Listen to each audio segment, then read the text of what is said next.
Vedare tinokugamuchirai zvekare kune chimwe chirongwa pano paZim Facebook Secrets and Confessions. Tadzoka zvekare nemamwe mamessages. Regedzai tibva tapinda mumamessages edu atadzoka takakubatirai. Message yedu yekutanga yakamira sekudai so: hanzi makadii zvenyu mukomana, ndokumbirawo kuti munge muchizondipostirawo nyaya yangu. Kana mava kupostawo nyaya yangu, please ndapota vigaiwo chitupa changu. Inini mukoma, pandakauyawo kuJoni ndainge ndichitoriwo mwana mudiki. Zvakaitika ndezvekuti ndakangoitawo zvekungotiza vabereki vangu ndokubva ndazongoteverana nawo neumwe mukomana uyo ainge adzoka kumusha for maChristmas holidays. Saka takati tasangana, iye akabva azondiudza kuti ainge achindida. Ndokubva ndati kana uchindida enda nini kuSouth Africa. Ndokubva azonditora tikabva tazouya tose kuSouth Africa. Zvino ndakazoti ndasvika kuSouth Africa, tichinopinda mumba make ndokubva ndaona kuti panapa ndainge ndaita mistake, asi kuti ndinge ndichimutiza manje ndainge ndichitya. Ndakazotongomutiza mushure mekunge ndatanga kudanana neumwewo murume ainge achigarawo muarea imomo. So murume iyeye ndiye akabva azonditora ndokubva azotanga kuenda neni kuchechi kwavo. Asi kana kuri kuchechi kwavo ainge akandiudza kuti usamboudza vanhu kuti iwewe neni tinodanana uye tinogara tose. Saka zvataiita taiti kana tava kuenda kuchechi paya, kana taburuka kombi, iye aibva azofamba ari kumberi mberi, ini ndichitevera ndiri kumashure. Nekuda kwekuti murume uyu ainge aine mukadzi wake, asi mukadzi wake panguva yacho iyoyo ainge agere kumusha. Asi vanhu vakazoti vatanga kunyomwa, ndipo paakazoti iwewe neni kuti tirambe takangogara tiri tose hazviiti, chitsvaka basa. Mukoma, ndakambozama kuti ndinge ndichitsvaka basa, asi kwekuti ndinge ndichizorwana basa racho kwainge kusitomborina. Ndo pandakabva ndazongotaurawo naamai mufundisi ndikabva ndavaudza maproblems angu. Ndikavaudza kuti kunyange kugara hangu muchechi ndainge ndichikwanisa kugara, because murume uya ainge achitondiudza kutoti mudzimai wake atova padhuze nekuti ange achidzoka. Saka ita plan apa kuti ndidzokere kune mukomana wangu uya uyo ainge akandiunza muJoni zvainge zvava kusaita manje, because ainge akatonzwa kutoti ndainge ndava kudanana nababa vaya. Saka akabva anditi uri hure, handidi kana kumbogara ndakuona. Asi lucky enough ndakati ndataura naamai mufundisi, vakabva vati ivowo vainge vachitotsvakawo munhu aikwanisa kuti ange achizoshanda achibatsirana nemusikana wavo webasa. Vafundisi ava ndevemuSouth Africa. Ndo pandakabva ndazoenda ndikabva ndazotanga kuvashandira vanhu vaya. Asi vanhu ava mukoma vainge vaine mwoyo wainge wakanakisisa. Ivo vainge vachitondibata sekunge ndainge ndiri mwana wavo. Ende zvandakazovaitira mukoma, ndakaita utsinye chaihwo. Hameno kuti ndakapindwa nedhimoni here kana kuti chii chainge chandibatawo panguva yacho iyoyo, but ndinofungidzira kuti pane munhu ainge atondipushira mhepo dzainge dzichitobva kuZimbabwe, because pamba ipapo mukoma dai kwanga kuri kunzi ndakaramba ndichingoshanda pamba ipapo, nanhasi uno zvimwe kuda upenyu hwangu hungadai hwatova pane rimwe level. Asi ndakabva ndazoita upenzi hwekuti ndakabva ndazobira vanhu vaya. Zvakaitika musi wacho iwoyo ndezvekuti vanhu vainge vauya kumba kwevafundisi ava pamba pacho pandainge ndichishanda ipapo.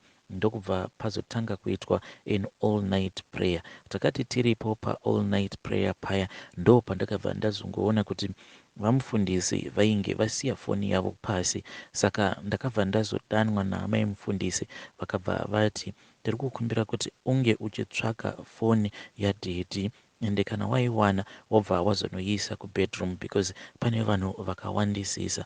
Ndakati ndatanga kutsvaka foni iya mukoma, ndokubva ndaona kuti foni yacho panzvimbo payainge yadonhera zvainge zvichitorakidza kuti kana navowo vainge vava kusatomboziva kuti foni iyi vainge vaitsveta kupi. Zvandakangoita ndezvekuti mushure mekunge ndatora foni iyaya ndakabva ndabuda panze ndokubva ndazonoiwandisa mumaruva. apa ndainge ndatoidzima zvose nekubvisa mastarter pack. Ndakati ndaisiya mumaruva muya ndokubva ndazodzoka mumba ndikatanga kutsvaka apa vanhu vainge vangori bhizi vachinamata. Ndopa ndakabva ndazoenda ndikanotaura namami ndikabva ndati mama, foni handisi kuiwana. Saka kubva ipapo ndopa vakabva vazongotorana vari ivo dedi namama ndokubva vazodana vana vavo zvekare neni vakabva vatanga kuti vainge vachifungidzira kuti foni iyi yainge yabiwa nevamwe.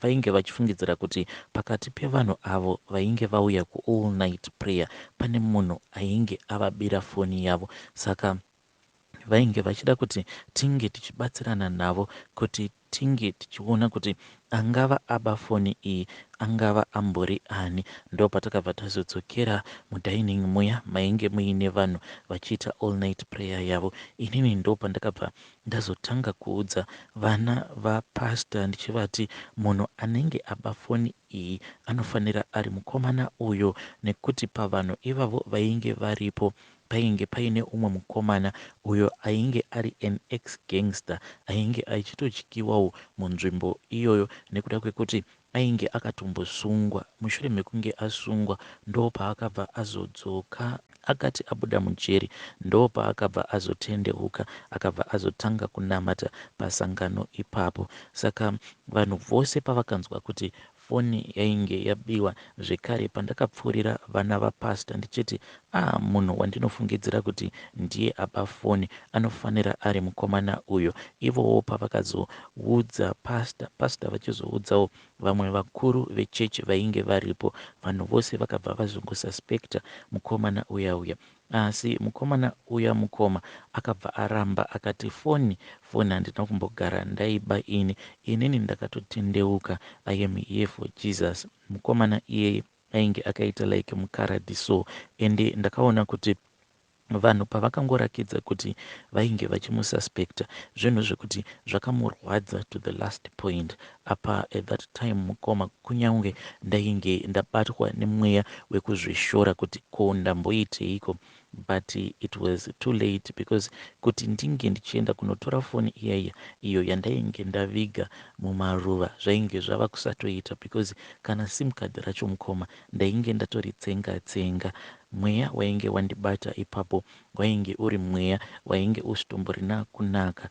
Vanhu vakazoti vachaisa mangwana acho makuseni all night prayer yapera. Ininiwo ndo pandakabva ndazoita plan ndokubva ndazongoita sekunge ndainge ndichingodawo kungobuda. Ndakati ndangobuda already sisi vangu vainge vakatondimirira kugate ndokubva ndatovatambidza foni iya. Weekend yakazoti yasvika mukoma ndo pandakabva ndazobuda ndokunosangana nasisi vangu mutauni ndokubva tazoenda pane imwe shop iyo yainge ichiita zvekutenga nekutengesa mafoni. Saka takati taenda mushopu muya tikabva tazopiwa mari. Takati tapiwa mari iyaya ndokubva tazodzoka zvedu.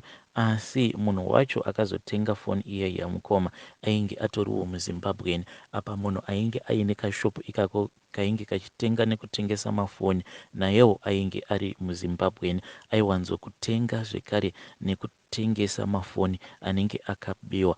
Saka akati atengesera murume uyo akauya kuzotenga foni iyo yandainge ndakabira pasta ndokubva azoidzosa achiti haasi kukwanisa kurara nekuda kwekuti ari kungoramba achingorota. Ainge achiti pose paanenge achirota anenge achiona achiroverwa foni iyoyo. Saka akati adzosa mari foni iya akabva ati ainge achikumbira kuti vange vachimupa mari yake back.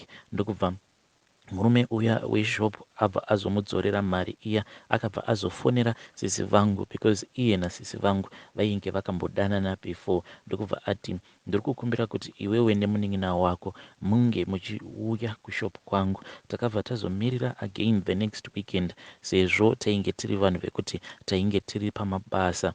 Then takazoti tadzokera kutauni kuya ndo patakabva tazoenda pashopu yemurume uya. Saka murume uya akabva azoti kwatiri foni yenyu iyi please ndiri kukumbira kuti munge muchidzosa mari iya yandakakupai so that ndikwanise kurecover pamari dzangu dzandakaluza. Apa mari yacho mukoma yainge yakawanda. Ukuwo sisi vangu vainge vachitomborina more than 2 months kubva vasvikawo muno muSouth Africa, because vakabva vazonditeverawo mushure mekunge ndatiza kumba. Saka mari chaiyo sisi vainge vachitomborina, munhu ainge achiri kutotangawo kubva pasi. Iniwo on my side mukoma mari ndainge ndisitomborina. Saka ndakabva ndati zvino zvatadzoserwa foni iyi, murume uya akangotiti kana mwedzi wapera ndikuda kuti munge muchizondidzorera mari yangu.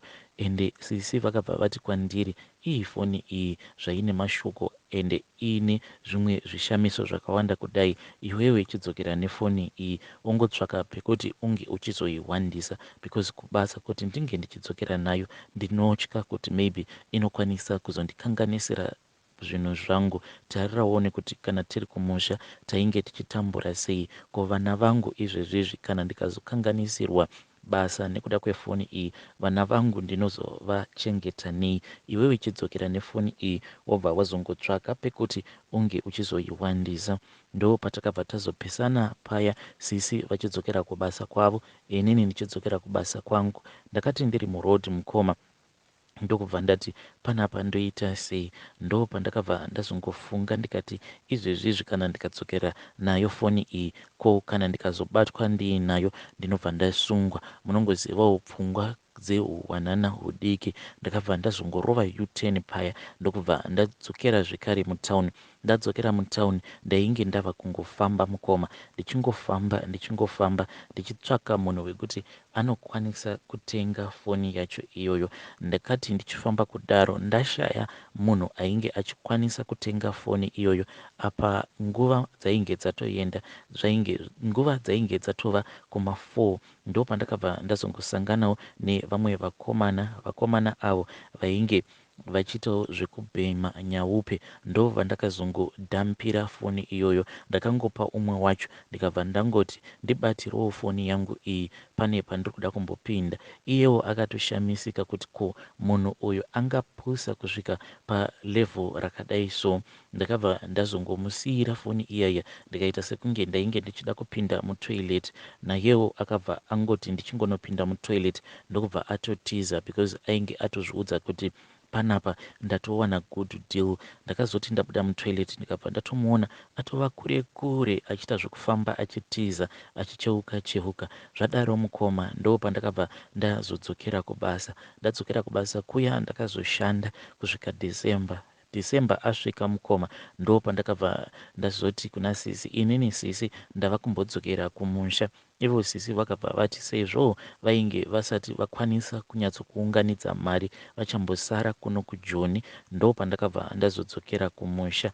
Asi zvakazoitika mukoma ndezvekuti bhazi racho iro ratainge tiri mariri rakabva razongotanga kubuda chiutsi. Munhu wose ndokubva azongotanga kungobuda mubhazi muya achitiza. Apa inini mari yangu yandainge ndakaunganidza ndichitiwo ndo mari yandichasvikawo ndichishandisa kumusha yainge iri mukahandbag kangu. Saka pandakapepuka ndichiona vanhu vachiridza mhere vachiti bhazi riri kutsva, zvose nehandbag netumwe tumabhegi twangu twandainge ndiinatwo mubhazi imomo, ndakabva ndangotukanganwa ndikabva ndangobuda ndisina kana chandainge ndiinacho. Bhazi iya mukoma rakatsva, ende zvinhu zvose zvainge zviri mubhazi zvakabva zvazongotsvira mubhazi muya, ende ndakabva ndazongosvika kumba ndisina kana chinhu chandainge ndiinacho. Kubva ipapo mukoma kusvika muzuva ranhasi, kudzoka kwangu kuJoni kuri kutonetsa, because ndangova munhu wekuti zvose zvandinenge ndichingoita zvinenge zviine mabad lucks mukati. Mukoma ndakatombobatanawo nevamwewo vanogarawo kumaareas ekwedu. Ndakati ndabatana navo tichiti tiri kuenda kuSouth Africa, asi takati tava pabhodha, mubhazi racho iro randainge ndiri mariri ndisingadi kuritaura nezita, makabva mazotanga maitika confusion iyoyo mukoma. Apa tainge tiri kuSouth African side takanzi burukai, nekuti pane vainge vachida kuya kuzosecha mabhegi mapurisa, but kwainge kuri kungosecha kuya kwevala takati taburuka mubhazi tainge takatogara pasi padhuze nepamwe panodhindiwa mapassports, so takati takagara pasi paya mukoma ndo pakabva pazongonzi painge pasvika mashefu avo mapurisa iwawo ndo patakabva tachitotanga kutovhunzwa mapassports mukoma tikabva tatohakwa. Asi chakandirwadza ndechekuti paya pakunohakwa munhu akabva azongovharirwa muchivheni ainge angori inini. Varume vaya vakabva, mapurisa aya akabva ati vainge vachingoda munhu 1 wekuti vange vachingoragidza mashefu avo kuti vari kuita basa. Saka ndini ndega mukoma pavanhu vainge vasina mapassports akabva asungwa. Apa mari tainge tatobhadhara kudhara, mari iyaiya ikabva yatongorova. Then ndo pandakabva ndatodzoka zvangu kumusha. Ndakati ndadzoka kumusha mukoma ndainge ndava desperate manje. Ndakabva ndazongotanga kuita zvekutengesa muviri wangu kumatruck driver. Zvandinowanzokuita ndezvekuti kana ndikakechwa nadhiraivha anenge andikecha kana kuri kunzi anenge achienda kuSouth Africa, ndinobva ndazofamba nadhiraivha uya ndichimupa panonaka kusvika tazosvika kuBait Bridge. Then kana ndasvika kuBait Bridge ndobva ndazodzoka zvangu, ndobva ndadzoka kumba kumasvingo. Ndo upenyu hwangu hwandiri kutorarama ihwohwo. Ende nyaya iripo mukoma ndeyekuti handichaziviwo kuti upenyu uhwu hwandiri kurarama nezera rangu randinaro ndichakwanisawo kutopinda mu30 inini. Apa chiri kunyanya kundishungurudza mumwoyo ndechekuti kana ari mwana handitomborina. Handichazivi kuti dambudziko iri randiri kusangana naro idambudziko rekuti ndakatongozvarwawo ndikabva ndanzi inini handikwanisewo kuti ndinge ndichizobereka, kana kuti it is part of the bad luck.